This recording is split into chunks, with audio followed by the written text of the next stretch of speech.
Pour yourself a cold one. Let's strike 'em, huh? And listen to Ross Tucker break down the top college prospects on another tasty edition of the College Draft. Yeah, it's Daddy Soda time here on the College Draft podcast presented by DraftKings Sportsbook. Ridiculous offers on the NBA right now. Just ridiculous. Use the code Ross. Bet on my Sixers. Trust me. I am Ross Tucker, former NFL offensive lineman, 5 teams, 7 years, got a bunch of different podcasts. I'm loving them. Mondays, we always have an excellent guest on the Ross Tucker Football Podcast, which is always 30 minutes of on-demand audio, College Draft Podcast. I'm loving this series that Emory and I have been going through where we actually go over every draft choice. We've already done the AFC. So whether it's on your podcast app or youtube.com/Ross Tucker NFL, go ahead and hear Emory's breakdown of the AFC East, AFC South, AFC North, and last week, the AFC West. You can check him out on Twitter at FBallGamePlan, Football Game Plan on YouTube, footballgameplan.com/2021 draft guide. If you still want to be able to read all of Emory's thoughts on the undrafted free agents. I mean, any guy that's on a 90-man roster right now, Emory has an eval of the guy that you can check out. You can check me out on social media at Ross Tucker NFL or us at Ross Tucker Pod. You know, it's funny, Emory. I was checking out YouTube. These videos, these shows are doing well because I think people, when they're searching on YouTube or I think people want to see a breakdown of all the guys their team drafted or all the guys that were drafted in their team's division. Yeah, and it makes sense to do these because, like you talked about, you speak of the draft and talk about the draft from January to the draft, and then right after it's a day of recaps, and then everybody is done with the draft. Like, nah, man, we spent all that time talking about these prospects, trying to guess where they're going to go. Let's talk about how they fit, what they were able to, what the team was able to bring in, and how it all makes sense. And this is the fun part because now you get to sell the optimism to these teams, to these fans that, hey, yeah, you guys did a really good job in bringing these players, and here's what they can do. Let's get into the NFC East, Emory. Obviously, one of the marquee divisions in the NFL, even though last year none of them were very good. I don't know how good they'll be this year. We typically do it in alphabetical order. Let's start with the Dallas Cowboys. You know, they're interesting because I think it's pretty obvious, Emory, they wanted either Patrick Surtain or J.C. Horn. Both those guys go off the board. So the Cowboys kind of recalibrate and say, all right, let's move down a couple picks with Philly and still be able to get a guy that we think can really impact our defense in Micah Parsons from Penn State. Love the pick because it fits the MO of what they want at that position and what you need at that position nowadays. You're talking about athleticism, someone that could, read and react, someone that can be a terrific blitzer. All of those things are Micah Parsons. When you look at him in conjunction with Jalen Smith, they let it be known that they're not trying to move Leighton Vander Esch. So to me, that trio of linebackers, I know they won't trot out all three at the same time. Maybe in some cases they will, but that's a guy that can definitely help your defense out. They needed help defensively at all three levels, and they got one in Micah Parsons. Well, and let me just say this. Sean Lee retired, and Jalen Smith did not play particularly well last year. I don't know if it's injury or what. And Vander Esch, he feels like he's almost a ticking time bomb with his neck. I remember being at the draft, I think it might have been the one in Nashville, asking Vander Esch about his neck, because the reports had come out that week, and he's like, I don't know what you're talking about. It's fine. It's not fine. I mean, he's had issues with it. So I like that they can use Micah in different ways, Emory, but also if Vander Esch or Jalen Smith go down, then you need Micah, So I like that pick. Very curious to get your thoughts on Kelvin Joseph, their second-round corner. The opinions on this guy, Emory, are all over the board. I love what they did in the secondary. We'll dive into that a little bit more because you clearly see what the focus was: length, athleticism, press skills, ball skills. That was a goal in the draft, and Joseph can do all of those things. He's the most fluid of the corners and defensive backs they were able to bring in, and this was someone that still has upside. He was at LSU. Now he transferred over to Kentucky. I love that he's brash. They saw that with J.C. Horn, which is one of the reasons why they loved him. He was a trash talker, a guy that was able to back it up on the field. They loved that he had the length.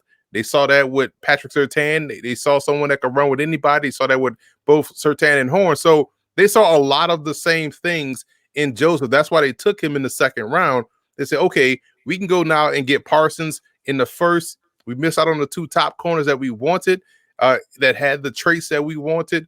Now we're going to go get someone that has those traits, but we don't have to really reach for him if we get him in round 2. So I thought that was a savvy move by Dallas. I like Joseph. I think he has the upside that you want to gamble on in the secondary. What'd you think of their round 3 picks? Odighizuwa, the D tackle from UCLA, Chauncey Golston, the DN from Iowa, and then Nashawn Wright, the corner from Oregon State, who's a more athletic Richard Sherman, if you didn't hear, Emory. Yeah, he's 6'4". So, and that's when you watch film on him, he's a legit 6'4", and he has strong press skills.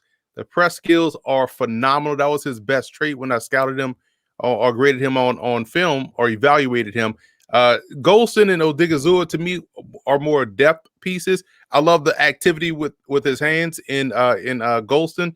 I think that's where his strongest trait lies. Odighizuwa has good bursts off the football and is got good core strength. So you talk about someone that's difficult to move along with his quickness, but I see those two being more depth guys. And Nashawn Wright, like we talked about, length, athleticism, press skills, and attitude. That was a good pick for them as well. Round 4, 2 interesting picks. Jabril Cox, the linebacker from LSU, and Josh Ball, the offensive tackle from Marshall. Now, let's look at Cox. Cox is someone that kind of adds credence to your point about Jalen Smith and Leighton Vander Esch. Now you have someone that can cover. So you get someone that's a athletic, super bomb in Micah Parsons, and now you get someone that has the coverage savvy, the coverage chops in Jabril Cox. So you're good now at the second level, and you have your contingency plans in place if Leighton Vander Esch can't return, or if Jalen Smith continues to be a little bit inconsistent. So you got good linebackers now. You got good depth there. I thought that was a fantastic pick. Josh Ball was one of my favorite picks. This dude on film at Marshall was dominant, and I wasn't shocked that he got picked in the draft. A lot of people wasn't talking about him during the draft process, but this dude's tape was outstanding. I watched a lot of Marshall football this year. Them being on CBS a lot, taking advantage of playing early. They played every week, it seems like. And when you watch him, you watch Tavante Beckett, the linebacker. You watch the running back who's now on this team as well, and Brendan Knox. You talk about their quarterback who's going to be tremendous. Marshall has some dudes. And I think when you look at that tackle and having someone that has length, athleticism, and the ability to dominate in the run game, but also be good in pass pro, that was a huge pickup for Dallas, in my opinion. The last 4 picks: Simi Fehoko, the wide receiver for Stanford; Quentin Bohanna, the D tackle, Kentucky; Israel Mukamu, the cornerback from South Carolina; and Matt Farniok, the guard from Nebraska. What do you have on those guys, if anything? Mukamu is another one. 6'3", 6'4", long, athletic, best trait, press skills. And he can also play a little bit of safety. So look at Joseph, look at Mukamu, you look at Nashawn Wright, and you look at undrafted rookie free agent Tyler Coyle from Purdue. He played basically weak side linebacker for Purdue last year, but when you go back and watch him at UConn, he was a safety. And so he has good coverage skills. He also returned kicks. So they got long, athletic, and versatile on the back end. They aced the draft in terms of secondary. But when you talk about Simi Foco, I was shocked that he got drafted by Dallas. Dallas to me is deep at wide receiver. That's one area where I didn't think they needed to add anybody. And to add someone that kind of has issues with catching the football at that position, it's not what you want to hear. And I just try to figure out how he's going to find a way on the field. Let's get to the New York Giants next, Emory. And interesting, their first couple picks. The first one, Kadarius Toney, seemed like the Giants wanted Devontae Smith. The Eagles jumped in front of them. I like what the Giants did then in terms of trading down, getting next year's first-round pick from Chicago. That's a lot of value just to go down 9 spots. And they got the guy that Urban Meyer wanted, evidently. They got Kadarius Toney, wide receiver from Florida, at pick 20. Puts the ball in the paint. This dude is a touchdown maker. He's a game breaker in every sense of the word. I think he has Antonio Brown-like skill set. People think he's just a gadget guy, but I don't see him as a gadget guy. I see him as someone that can develop into a terrific catch-and-run player, a deep threat, someone that can go down the field and make a lot of plays. So I like his ability. I thought that was a good pickup by the Giants, just getting playmakers, because you look at what they added. They added Kenny Galladay. They still have Sterling Shepard. They have Darius Slayton, and they added John Ross, but you can't really depend on John Ross because of the injury. So you still need someone that's a true game breaker. And I thought they got that in Kadarius Toney. Next pick, Ojulari. Now, evidently there's something with his knee, but to get Ojulari, evidently, I mean, theoretically, the best edge rusher in the draft at pick 50 is ridiculous. I see him more as a Sam backer because I love his point of attack strength. He doesn't have the twitched up nature of his game to be a dominant pass rusher. He kind of has that one move. Yes, it's very successful, but when you look at him in the scope of this Giants defense, he kind of plays a lot like what they have already in someone like O'Shane Ximines. He's just a strong point of attack player. Doesn't really have the length, but he has the power, but he keeps you good within the front seven at the point of attack. So getting him in the second round, when many people had him going in the first round, that's a huge steal for the Giants. Round 3, they took Aaron Robinson, the corner from UCF. Hard to press guys in the slot because of the nature of the slot being off the ball. But this dude does a great job in doing that because he has great footwork. And so he's able to tie you up at the line of scrimmage by mirror and matching and keeping you busy there, but throwing off the timing of the passing game because of his ability with his footwork, and can also play on the outside and could even see time as a nickel defender in his defense. He goes to a stacked secondary, and maybe they envision him being someone that can come in year 2 and start because now he's going to compete with what they drafted last year in Darnay Holmes, and that's going to be something to keep an eye on. That's going to be one of the more interesting camp battles because that secondary now is a significant strength for the Giants. Their last 3 picks, they got Ellerson Smith, the edge rusher from Northern Iowa in the 4th round, Gary Brightwell, running back from Arizona in the 6th round, and Rodarius Williams, a corner from Oklahoma State in the 6th round. Ellerson Smith was a steal because he gives them what they have in Lorenzo Carter, a long, lengthy, athletic guy. He was, a little bit slim in 2019, but had a really good game against Iowa State in the game they should have won, if we're being honest. And then he went down to the Senior Bowl. They didn't play in the fall. Northern Iowa did. So he didn't play in the fall. He goes down to the Senior Bowl, bulked up a bit, but didn't lose that athleticism and twitchiness. So to me, he's more of the threat to get to the quarterback than Ojulari is. So now you really bolstered your depth, but also got 2 guys with a pathway to start, than Ojulari and Ellerson Smith. Brightwell, you saw a position they needed, but after they drafted Brightwell, they went ahead and signed Corey Clement. They brought in, they got Devontae Booker, but they also brought in Raquel Armstead. So it's like, did you really need a Brightwell? Because he seems like he's going to be destined for the practice squad. And Rodarius Williams out of Oklahoma State played a lot of football, gives them good depth, core special teamer. And again, just further strengthening what they have on the back end with that defense. Let's get to the Philadelphia Eagles. They started out with a couple Alabama guys, Devontae Smith in round 1, Landon Dickerson in round 2. If Dickerson is healthy, still definitely dominant player up front on the interior. Can play anywhere, but this dude will be a phenomenal center if he can stay healthy. The most consistent part of his game is that he has missed time every year almost, and so that's something you don't want to hear or have on your resume as you're going into the NFL. Devonta Smith obviously is a day one stud. I said this before. I came in thinking that he was going to be Ted Ginn-like, and by the course of the season playing out, he became more Marvin Harrison for me.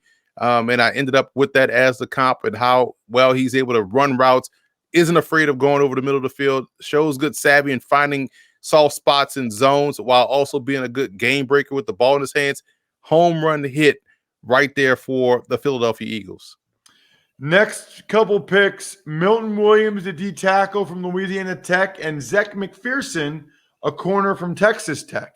Yeah, Milton Williams came in as a defensive end, and they moved him inside the tackle, but he still has defensive end quickness, defensive end savvy, and defensive end type ability to get to the quarterback. Now you just have that inside. So he gives you someone that's sort of like what they had in Malik Jackson, someone that can do a little bit of both. So I love that pick. And you also talk about Zech McPherson. We talked about him a lot of times here when we were just going through positional breakdowns.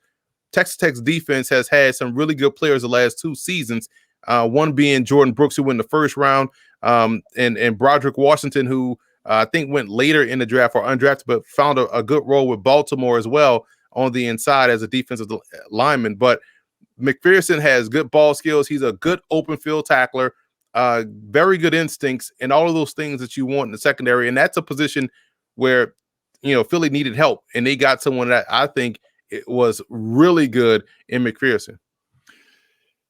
I want to ask you about Kenny Gainwell. Went in the 5th round. We know Memphis's recent history at running back position. We know what Gainwell did in 2019. You were a Division I running back.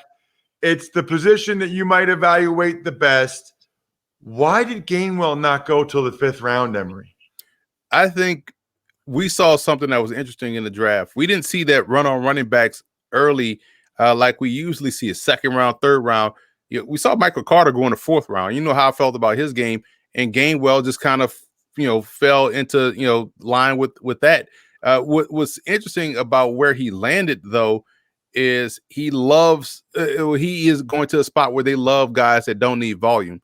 And to me, that's Kenneth Gainwell. And to be honest, that's any back that you can draft from Memphis over the last 3 to 4 years, because they've been used to not getting the volume of carry. So he goes into a situation where he has a clear pathway to the RB2 role. He can beat you on the ground. He could beat you in the passing game. He can also help you out as a returner. So him falling was probably just the nature of the position in this year's draft, juxtaposed to anything that has to do with his talent, because the talent is definitely there. What about, Emory, their last 4 picks? Marlon Tuipulotu, the D tackle from USC, Taron Jackson, DN, Coastal Carolina, Jacoby Stevens, a safety / linebacker from LSU, and Patrick Johnson, an edge rusher from Tulane. This is where I thought Philly did some of his best work. Most people tune out of the draft after the 1st round and think that anyone outside of the 1st round is not good. That's not the case. Philly really knocked it out the park in the 6th round with those defensive picks. Taron Johnson is one of the best defensive players to come out of the Sun Belt Conference. Kind of is like, sort of what they have in Brandon Graham. Maybe not the tremendous pass rusher, but I'm talking about the shorter, squatty, quicker guy off the ball that's held to block. And you talk about Tuipulotu out of USC, quickness off the ball, disruptive, one gap penetrator type player, gives you some good depth on the defensive line. You talk about Jacoby Stevens. He has experience playing that nickel linebacker that's in vogue now in the NFL. He did it last year at LSU, but has the cover skills that you look for and one at the position. And Patrick Johnson, solid all-around player at the 2nd level with Tulane. We talked about Cam Sample and his versatility. Patrick Johnson is more of your sandbacker. They needed help at linebacker. They got a good one in the 7th round, and he wasn't done. I'm looking at their undrafted free agents. Trayvon Grimes, 6'5", 230. big time red zone threat. Jaquan Bailey out of Iowa State, a good rotational piece that has some good quickness off the ball. Go watch his TCU game, and you'll see him show those pass rushing chops. Jamie Newman is cut from the same mold as Jalen Hurts, so it gives them a backup that is just like their starting quarterback. It'll be interesting to see how he develops over the course of the preseason. So I just thought they did a great job from top to bottom, even into the 8th round with those undrafted free agents. Let's get to the Washington football team. Last but not least, I mentioned earlier, DraftKings has a ridiculous offer right now. If you use the code Ross to bet on NBA, you just need to do it. Trust me, on the DraftKings Sportsbook app. You also really should strongly consider getting a story for your dad. MyFrontPageStory.com. I would not steer you guys wrong. Most people don't know what to get their dad, like a tie, or you don't know what to get your dad a story. He'll love it. Your dad will get a little choked up. They'll hang it in their house somewhere, and you'll be happy for the rest of his life and afterwards that you got him a story from MyFrontPageStory.com. What is the story, Emory, with Jamin Davis, the linebacker from Kentucky that the Washington football team took number 19 overall? They wanted someone that fits today's game. You got to be able to cover. Otherwise, you're a liability out there on the field. And so they got somebody in Davis. Everyone points to the Tennessee game, and, he had the interception, the pick six, had 2 interceptions in that game. But you see someone that can cover a lot of ground on the back end, and everyone wants to throw the football around the yard. So I love that about his game. Versus the run, he got to get a little bit more aggressive, man. And that's where it could be an issue. But in coverage, good luck when you're dropping him back there in zone, because this guy can get from that second level to the, he's like your perfect cover 2 Mike backer. If you could think in terms of just carrying a route down the middle of the field, but also has just good awareness and understands passing concepts. What about Cosmi? Sam Cosmi, they took him in the 2nd round from Texas. They've moved on from Morgan Moses at right tackle. They waived Jaron Christian. They must be pretty high on Cosmi. Yeah, they expect him to come in right away and compete, whether it's at tackle or somewhere else, left tackle, right tackle. But I want to see more assertiveness from Cosmi. He's one of those guys that he's played a lot of games at Texas.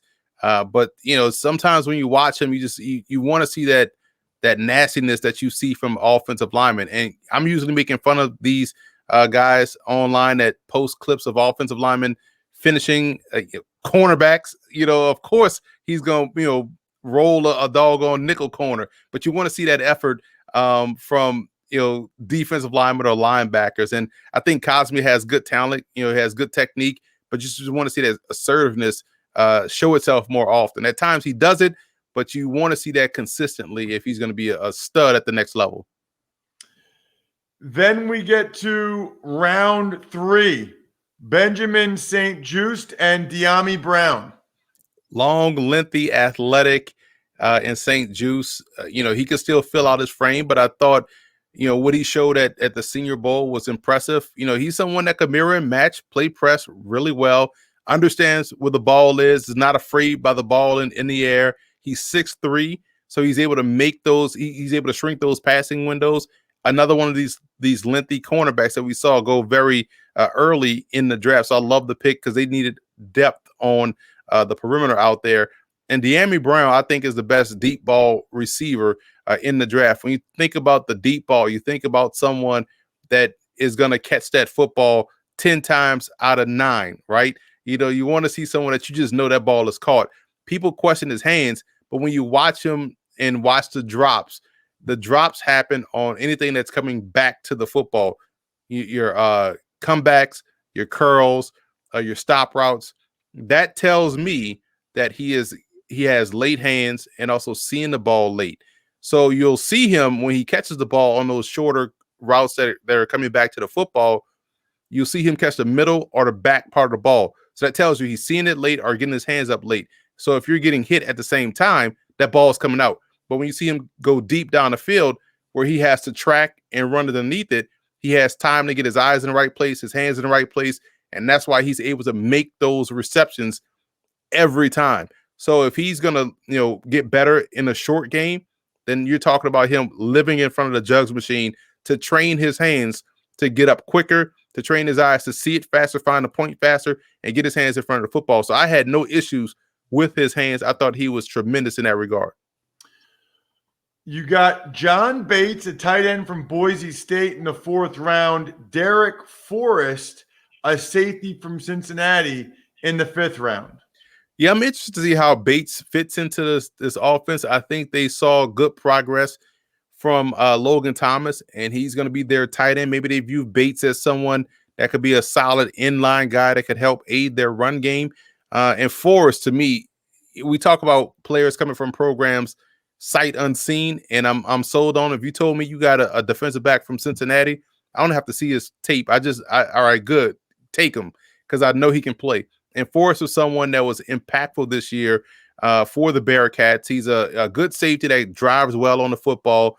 Open field tackling skills is where it needs to be, and does a good job of playing the ball when it's in the air. Talk about in the short area zone coverage part of the game. So I do think he's a good, solid safety. Another area where they needed some depth. They needed to get better, and I thought they got better with Forrest. Well, I'm sure as heck not going to ask you about a long snapper, so let's get to round 7. Will Bradley King, a DN from Baylor, Shaka Toney, an edge rusher from Penn State, and Dax Milne, a wide receiver from BYU. Shaka Toney is someone that is going to be he's going to find a way on the field. Whether he's going to be a core special teamer, number one, but he's active enough to where you got to put him on defense in a sub package role and just let him get after the quarterback, because he's going to find his way to the backfield. I'm surprised more people weren't talking about Dax Milne than anything, because you think about someone that on a receiving in a lot of those space bombs by Zach Wilson.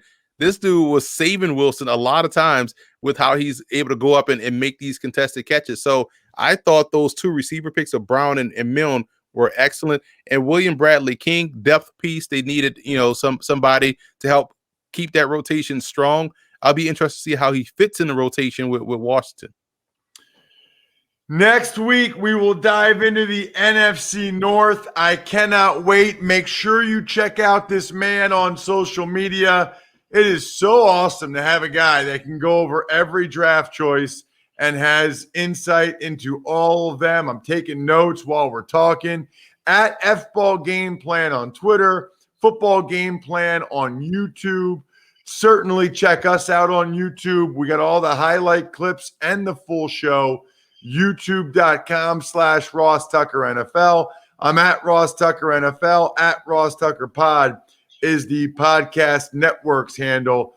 NFC North next week. Other than that, the keg is kicked. We are all tapped out. Thanks for listening to the College Draft Podcast. Make sure to also subscribe to the Ross Tucker Football Podcast, Fantasy Feast, Even Money, and The Business of Sports. All available at Apple Podcasts, rosstucker.com, or wherever podcasts can be found. A lot of times on the show, I mentioned DraftKings. Here's what you need to know. You got to be 21 or older, New Jersey, Indiana, or Pennsylvania only. New customers only. Restrictions apply. See DraftKings.com/sportsbook for details. Gambling problem, call 1-800-GAMBLER, or in Indiana, 1-800-9-WITH-IT. By the way, if what I was talking about included a deposit bonus, doesn't always, sometimes it does. Deposit bonus requires 25 times playthrough, and deposit bonuses are paid out in site credit.